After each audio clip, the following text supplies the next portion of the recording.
讲台语当着是这2月1日是世界保基日，教育部主办的本土语言杰出贡献奖也在今仔日举办一颁奖典礼。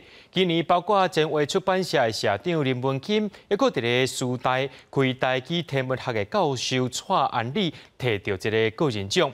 那团体奖的部分是以台语创作的滚剧团，也搁有用台语宣教的台湾基督教长老教会相连教会。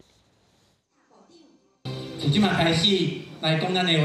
教育部长潘文忠伫1日举办的本土语言杰出贡献奖颁奖典礼开场。今年个人奖的部分由前卫出版社社长林文钦、甲师大地球科学系教授蔡安礼得奖。前卫出版社推动台语文出版10几年，对台语文运动研究拢有关键影响。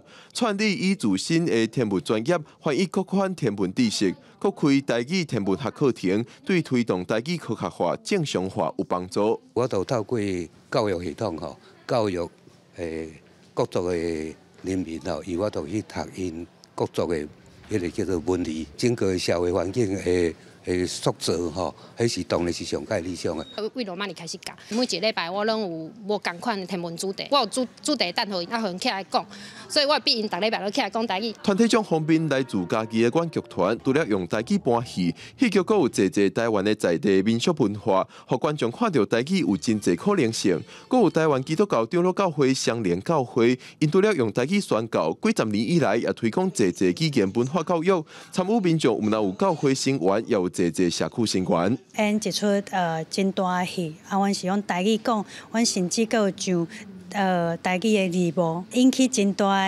的讨论，有引起大家讨论，代表讲大家看到即个物件。家庭要有台语文的环境，伊才法度好好学。文化部代表伫典礼现场表示，母语若会使结合流行文化，对推动母语真有帮助。文化部会担起责任。 教育部长潘文忠也表示，教育部在下步会结合民间社会力量，规划推动各年龄层的国家语言推广措施。记者郭不长随台北报道。